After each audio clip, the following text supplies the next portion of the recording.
Hello everyone, hope you all are fine.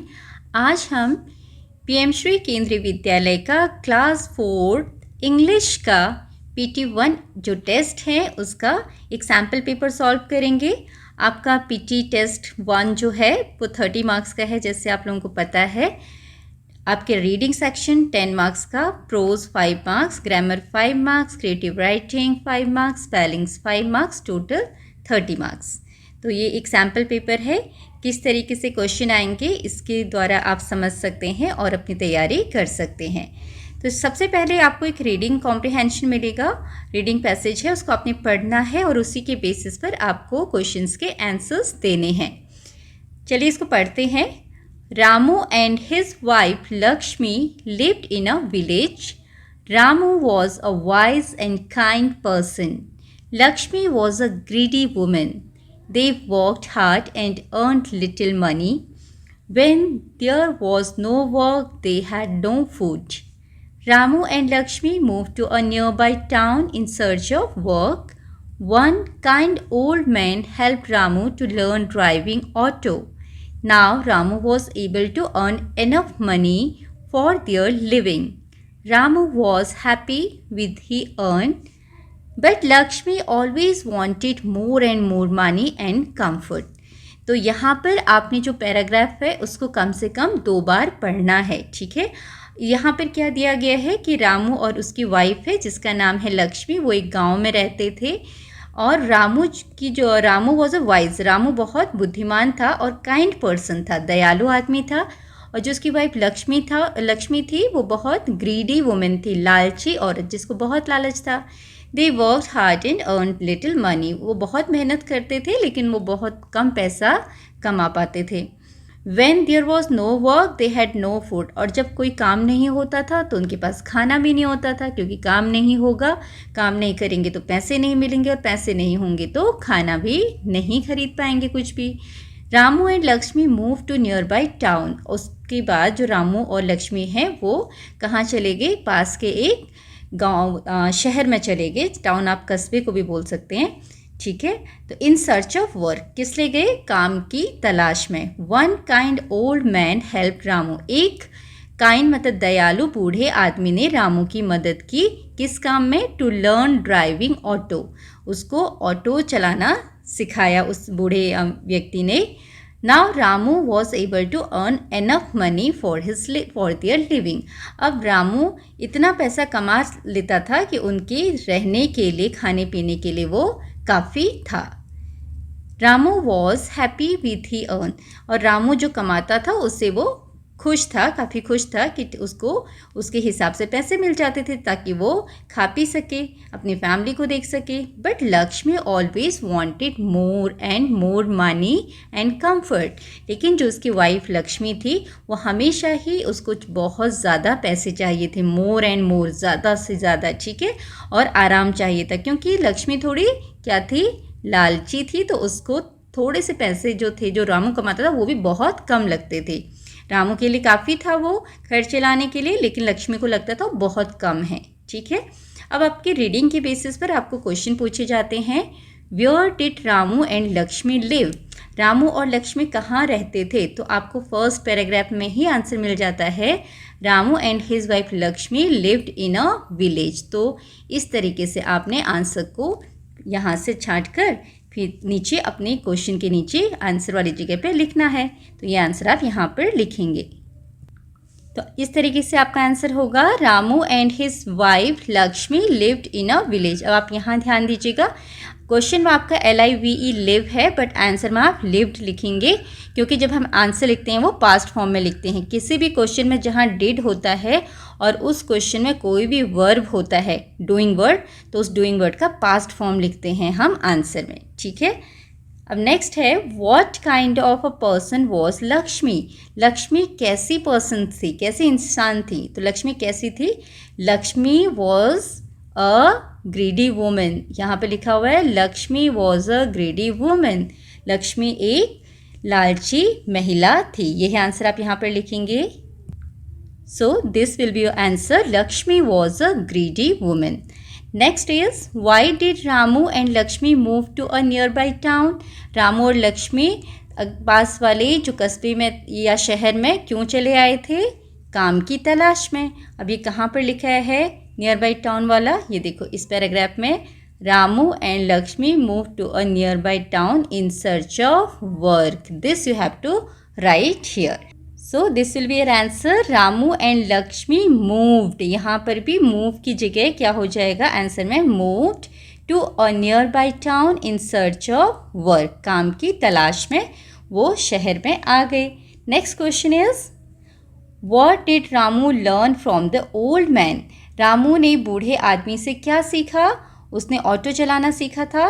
It is written here, Ramu learn driving auto from the old man. तो this answer you have to write here. तो यहाँ पर आप इस तरीके से लिखेंगे, Ramu learned driving auto from the old man. यहाँ पर जो लर्न है उसका पास्ट फॉर्म क्या होता है? लर्नड, या फिर इसकी जगह आप LEARNED, लर्न, दोनों ही वर्ड सही होते हैं। इनमें से कोई भी पास्ट फॉर्म आप यहाँ पर लिख सकते हैं। Now come to next question, find the word from the above passage that means sufficient. अब जो ऊपर आपको पैसेज दिया है उसी में से आपने एक ऐसा शब्द ढूंढना है जिसका मीनिंग सफिशिएंट होता है। तो इन क्वेश्चंस में ध्यान रखिएगा, जब भी क्वेश्चन पूछे जाते हैं उसके आंसर आपको ऊपर ही पैराग्राफ में मिलेंगे। सफिशिएंट मतलब काफ़ी, तो यहाँ पर काफ़ी के लिए एक और वर्ड दिया है, काफ़ी था। वो Ramu was able to earn enough money, वो काफ़ी, सफिशिएंट मतलब काफ़ी इतना कमा लेता था पैसा कि जितनी उनको ज़रूरत थी, एनफ। ठीक है, तो यहाँ पर जो वर्ड है वो आंसर क्या आएगा? Enough, ENOUGH, enough. Now write the opposite word of fool. अब यहाँ पैराग्राफ में से आपको फूल का अपोजिट ढूंढना है। फूल मतलब मूर्ख, मूर्ख का उल्टा क्या होता है? WISE, wise. Okay, so this you have to write here. Next is, write the opposite gender of man. Man का अपोजिट जेंडर क्या होता है? वुमेन। ये भी आपको पैराग्राफ में मिल जाएगा। ठीक है, जो उसकी वाइफ थी वो कैसी थी? Greedy women. तो Lakshmi was a greedy women, तो ये वुमेन वर्ड यहाँ दिया हुआ है, तो यहाँ से आपको मिल जाएगा। Next is, write the past form of work. काम का पास्ट फॉर्म क्या होता है? वर्क का? Worked, WORKED। ये भी आपको पैराग्राफ में मिलेगा। Then fill up the blank. अब इस पैसेज में से एक लाइन दी है जिसमें आपको लिखना है, Ramu was dash with the earn. Ramu था, जो वो कमाता था उससे था। Ramu was dash with the earn. तो रामू क्या था? रामू वॉज, ये रहा, Ramu was happy with he earn. Okay, Ramu was happy. तो यहाँ पर आपने लिखना है रामू वॉज हैप्पी। तो यहाँ पर जितने भी क्वेश्चंस आपको मिलेंगे उनके आंसर्स इस पैराग्राफ में ही होंगे। Now next is, Ramu and his wife lived in a big city. तो ट्रू और फॉल्स है, वो कहाँ? एक बड़े शहर में रहते थे, बिग सिटी में। तो ये तो बात गलत है, तो पहले गांव में रहते थे। So we have to write here false. Okay, now come to prose and poetry. ये भी आपका 5 मार्क्स का आएगा। इसमें जो क्वेश्चंस होंगे आपकी बुक के जो चैप्टर्स हैं और पोम्स हैं उसमें से ही होंगे। First question is, why is helping each other important. एक दूसरे की मदद करना क्यों ज़रूरी है? तो यहाँ पर आप क्या लिखेंगे? Helping each other is important so that each one of us get success in our work with the help of each other. तो आपका जो पहला चैप्टर है टुगेदर वी कैन, उसमें से लिया गया है। तो इसका आंसर आप लिखेंगे, so you can write your answer like this, helping each other is important so that each one of us gets success in our work with the help of each other, ताकि हम सबको अपने काम में सफलता मिल सके एक दूसरे की मदद करके। Okay, next is, why was चीना अपसेट। चीना अपसेट क्यों था? क्योंकि चीना के दादाजी ने उसे जो रुपये दिए थे वो खो गए थे, इसलिए चीना अपसेट था। So you can write the answer like this. यहाँ चीना की स्पेलिंग आप देख लीजिएगा। चीना was upset because he lost the money given by his grandfather. उसके दादाजी ने उसे जो पैसे दिए थे वो खो गए थे। Now come to next question, what did the fruit seller do by mistake. फल वाले ने गलती से क्या किया था? फल वाले ने गलती से चीना को क्या कर दिया था? 2 10 रुपीज़ के नोट रिटर्न कर दिए थे एक के बदले, है ना। तो यही आंसर आप यहाँ पर लिखेंगे। So you can write here, the fruit seller returned 2 10 rupees notes to China instead of 1 note by mistake. Okay. Now come to grammar part. अच्छा, यहाँ जो आपके क्वेश्चन आंसर आते हैं ना, वो 1 मार्क्स का एक क्वेश्चन होता है और 2 मार्क्स के 2 क्वेश्चन आएंगे, तो टोटल 5 मार्क्स हो जाएंगे. Okay. Now grammar part. Grammar में देखो किस तरीके के क्वेश्चंस आते हैं आपके. ग्रामर में जो भी आपने सीखा है वो आप यहाँ पर एक्सपेक्ट कर सकते हो. आपसे कुछ भी पूछा जा सकता है. पहला है fill in the blanks with do and does. Do या फिर डज से आपने फिलअप करना है. डू हम प्लूरल के लिए यूज़ करते हैं, डज सिंगुलर के लिए. ओके. तो we dash the work together. तो वी क्या है, प्लूरल है, तो वी के साथ क्या आएगा, do. We do the work together. She के साथ does. She does not know my name. वो मेरा नाम नहीं जानती. तो यहाँ पर ये ध्यान रखिएगा, प्लूरल के लिए डू, सिंगुलर के लिए does. Second is was and were. Was and were से आपको फिलअप करना है. ही, अब यहाँ पर वॉज सिंगुलर के लिए, वर प्लूरल के लिए. Okay. He was playing in the park. वो पार्क में खेल रहा था. वॉज मतलब था और वर मतलब थे. एंड दे क्या है, बहुत सारे. वे, दे वर, ये प्लूरल हैं. They were going to the school. वो स्कूल जा रहे थे. तो यहाँ पर वर्ड.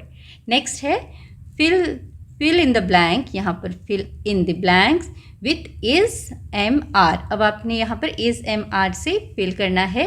माई मदर. मदर के साथ क्या आएगा, my mother is preparing food. मेरी मम्मी खाना बना रही हैं. राम एंड श्याम.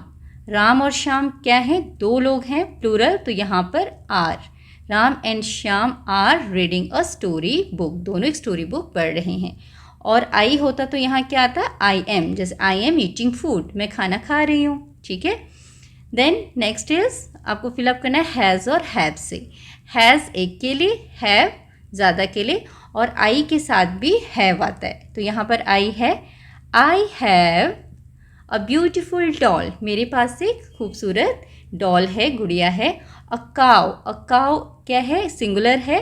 अ काव हैज़ अ लॉन्ग टेल. एक काव की लंबी पूंछ होती है. Now next is fill up the correct preposition. यहाँ पर कुछ प्रीपोजिशन वर्ड्स दिए हैं, इन, बिटवीन, ऑन, अंडर. आपने इन पिक्चर्स को देखकर सेंटेंस में सही प्रीपोजिशंस फिल करना है. सबसे पहले है the boy is dash the 2 chairs. बच्चा 2 चेयर्स के कहाँ पर है, बीच में. बीच के लिए हम क्या लिखते हैं, बिटवीन. ओके. तो यहाँ पर आप बिटवीन फिल करेंगे. The dog is sleeping dash the table. Dog table के कहाँ पर सो रहा है, नीचे. तो नीचे के लिए हम क्या लिखते हैं, under. The dog is sleeping under the table. Okay. Now come to next creative part. Creative writing में आपने क्या करना है, यहाँ पर आपको कुछ भी लिखने के लिए दिया जा सकता है. आपको पिक्चर दे सकते हैं, उसके बारे में लिखने के लिए बोला जा सकता है, या कोई टॉपिक दे सकते हैं, जैसे my friend, my school, something like that. तो उनके बारे में आपने लिखना है. यहाँ पर आपको कुछ क्लू वर्ड्स दिए हुए हैं, हिंट्स दिए हैं. 3 चिल्ड्रेन, काइट, सन, बटरफ्लाई, फ्लावर, क्लाउड, ग्रास. इस तरीके से आप इन वर्ड्स की हेल्प से यहाँ पर सेंटेंस बना सकते हैं. जैसे कि this is a picture of a garden. Okay. Garden का पिक्चर, या फिर पार्क का पिक्चर आप बोल सकते हो. This is a picture of a park, क्योंकि यहाँ पर एक झूला भी है. And this is a beautiful park. There are 3 children. यहाँ पर 3 बच्चे हैं. There is a sun in the sky. There is the sun in the sky and there are clouds in the sky. There is a kite flying in the sky. Kite भी उड़ रही है. There are beautiful butterflies. There is green grass in the park. Okay. And then there are beautiful flowers are also there. तो इस तरीके से आप बहुत सारे सेंटेंस यहाँ पर बना सकते हैं. तो यहाँ पर आपके लिए सेंटेंसेस लिख दिए हैं. This is a picture of a park. ये एक पार्क का पिक्चर है. There are 3 children. यहाँ पर 3 बच्चे हैं.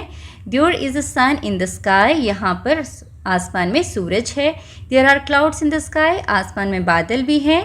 यहाँ पर there is a kite flying in the sky. यहाँ पर आसमान में एक पतंग भी उड़ रही है. There is green grass and beautiful flowers in the park. और पार्क में क्या है, ब्यूटीफुल फ्लावर्स भी हैं और ग्रीन हरी घास भी है. तो ये एक पार्क है. पार्क में झूला लगा हुआ है, तो इसे कह सकते हैं पार्क है. और यहाँ पर आप बटरफ्लाइज के बारे में भी लिख सकते हो. और this is a beautiful picture, ये भी लिख सकते हैं. तो आपको जो अच्छा लगे वो सेंटेंस आप यहाँ पर बनाएंगे. जितने भी सेंटेंसेज आपको बोले गए हैं उतने सेंटेंसेज आपने यहाँ पर बनाने हैं. Now come to next part. Circle the correct spelling, यहाँ पर सही स्पेलिंग में आपने सर्कल करना है। तो यहाँ पर आपने वर्ड्स पढ़ना है स्पिरिट, SIPRIT, SPIRIT, SIPRIT। तो यहाँ पे स्पिरिट की कौन सी स्पेलिंग सही है? SPIRIT, spirit. Okay. Then shopkeeper, तो SHOP शॉप, KEEPER शॉपकीपर, ये वाली स्पेलिंग सही है। Now come to next question. Write the missing letters to complete the word. यहाँ पर एक EA दिया हुआ है, EE दिया हुआ है, इनको यूज़ करके आपने फिलअप करना है यहाँ पर ताकि सही स्पेलिंग बन सके। तो यहाँ पर क्या बनेगा? SLEEP स्लीप, सोना। यहाँ पर PLEASE